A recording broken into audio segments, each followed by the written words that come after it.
right, good morning. I'm going to wrap up the video series on a rule of life today. I thought I was done yesterday, right? I'd done 4 videos, one where I talked about what a rule of life is, or rather what it isn't. Right? It isn't a prescriptive set of behaviors like check, check, check, check, check, do this, do that. It's not a technique for time management. Instead, it's like a node or a gravity center. Like there's a way of being that I want to cultivate, a dynamic moment by moment experience, right? And what are the directional elements that will ensure that this is how I move through life? So there were 3 elements, and each of them had a very specific control element, right, something to do, and then resonated with a broader meaning. So the 3 rules of life are to be hydrated, to be lean, and to be sober. I talked all about these for the last week, but just to summarize in 90 seconds, hydrated, of course, means to drink water, drink a gallon of water a day. And then the resonant interpretation of that is to understand the fluid boundary of self, to understand that there is no concrete self, that there is a mystery and a process, and that sort of this fluid interaction of the self in its procedural, process-oriented condition, like its lack of reification and the mystery. And drinking a gallon of water a day fixes everything. It's amazing. Second, to be lean. So the functional direction there is to practice intermittent fasting. I really do think that this is something everyone should look into, is to establish a window during the day where you won't eat, and that window should be longer than the window in which you do eat. So for me, I eat breakfast at 10 o'clock in the morning, and I'm done with dinner by 6 in the evening. I can do that because I kind of live this off-kilter schedule where I'm up at 3:30 in the morning and I'm in bed by 9 o'clock. But so adjust accordingly, but really stick to that time window. Sometimes I will add in criteria about what I eat, but really that's less important than when I eat. For example, I've tried to say, okay, I'm going to eat 100 grams of protein a day, which is a lot. And in order to do that, other things have to be taken out of my diet. So intermittent fasting, then the resonant interpretation of that is to be very careful about what is input into our minds, into your mind. Yes, specifically social media, but be aware that, like, if you were to immerse yourself in a topic for 3 weeks, any topic, and I mean immerse, like listen to audiobooks and read, journal about that topic, morning and evening for 21 days, your mind would really shift. The mind is very plastic. It's why meditation works. It's why mantra practice works. So less what to telling you what to put in, but just be aware that what you put in is very important. I sometimes don't even feel like the opinions that I state are my own because I am not being conscious about this second rule. And I'm just allowing Substack or Facebook or or your YouTube to just populate my mind with other people's ideas. So be lean about the ideas that are your own. And then the third topic I talked about yesterday is to be sober. And again, of course, obviously the prime definition of that is avoid intoxication. And you get to define that. For me, it means don't drink alcohol. I'm very sensitive to it. I have a history of drinking too much of it. So I've just chosen not to. Now that I say that as if that was an easy thing to do. If you have questions about sobriety, I'm here to help talk through those. Um, but for other people, intoxication, it means something different, and what you're trying to avoid here is losing touch the with the moment.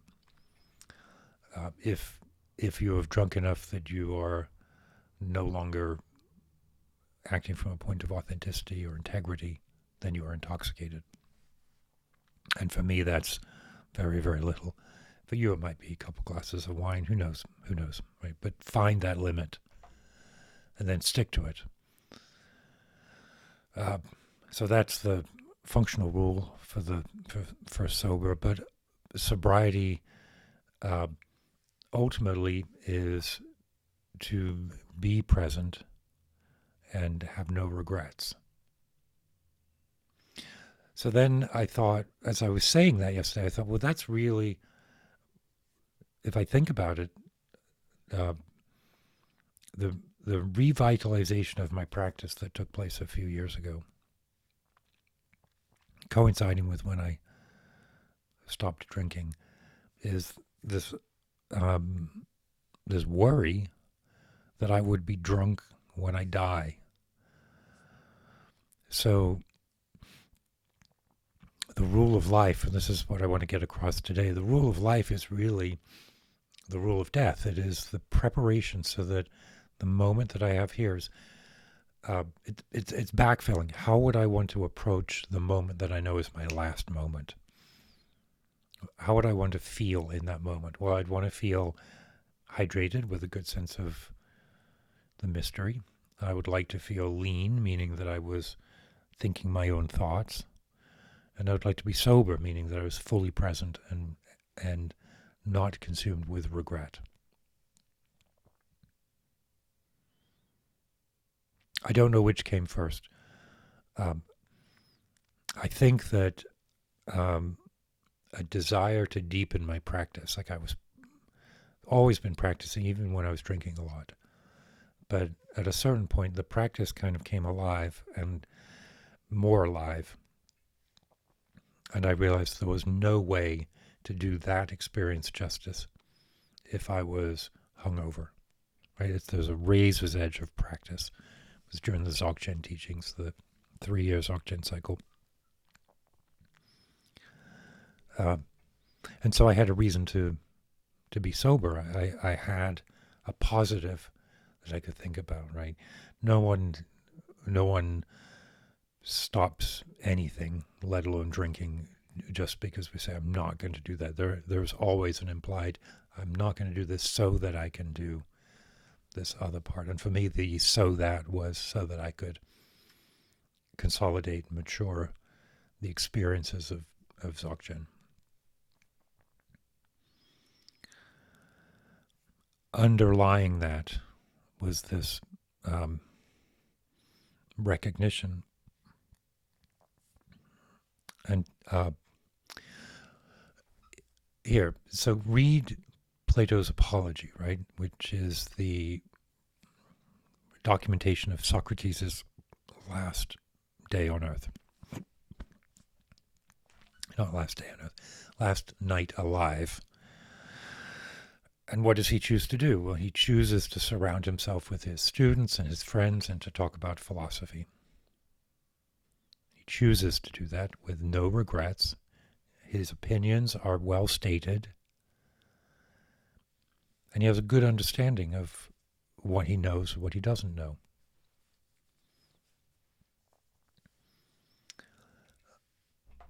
The experiment to ask yourself is, what if you knew that in 4 minutes you were going to die? All of a sudden, the thought processes in your mind, right? The aspirations, the positive desires, the negative fears, the anxiety, the fantasies, the delusions, the insight, the clarity, all of that becomes this sort of present halo around you. That halo is always there. And it can be shaped through hydration, being lean, being sober. Because there will be a moment when you only have 4 minutes left. I want to stand in that moment and kind of experience it, whatever it is. And hopefully I'll be able to be with family and be alert and be, I don't have to drink hemlock at dawn, but, if that's the way, that maybe not the worst way to go. But the key for what as I was talking about the rule of life, I realized that what it really is a preparation, so that in any given moment, if that moment were my last, I would experience it the way that I want to. And the useful corollary to that is that if every moment feels like that, then there's a sort of delight in being that really is at the core of practice. So I say all of that. I'm at 10 to 20% of effectiveness in that, right? It sounds simple, and the practices are simple, but there's so much going on that my karmic obscurations and then external distractions, all the things that make practice difficult. But it's good to have an understanding of why. Why are you practicing? What are the real foundations of the practice? I guess just to wrap up today, most of what I talk about in these videos are not even suggestions. What they are is like a mirror. Here's things that I think about that help me, that inspire me. And the question for you is, what is the equivalent in your life? Not to take what I'm saying and do it, not to take the Philip Larkin poems or the biblical quotes or C.S. Lewis or Walt Whitman or Emerson or any of the things that I talk about. You could, they're wonderful things to read and think about. Listening to Mahler is always a good thing. But that's not the prime point. The prime point is that in your life there are things that have that same position for you, that same value, and it's worth digging in and being really clear what they are. But these 3 rules, I think, are worth taking and being a bit prescriptive. I'm going to talk more about this tomorrow. It's not prescriptive, it's descriptive. If you follow this sort of scrutinized life, right, what Socrates calls the examined life, then it is more likely that your behavior will look a certain way. Not the other way around. Not do this so that this. But if this, then kindness, compassion, sympathetic joy, equanimity. Those are the kinds of things that by nature will emerge. So the rule of life is not prescriptive. It's not a direction. It is a description of what the practiced life feels like. It goes as back and forth with all of that. You can fake it till you make it is a very wise idea. But at the end of it, there's a sort of spontaneous characterization, and that's kind of what I'm getting to here. So look, as always, questions, comments, criticisms, drop them in the comments, and on Thursdays I pull it all up and try to respond or answer or react to that feedback. And I love doing that, so please do take advantage of the comment section. Very good. Thank you. Keep your wits about you.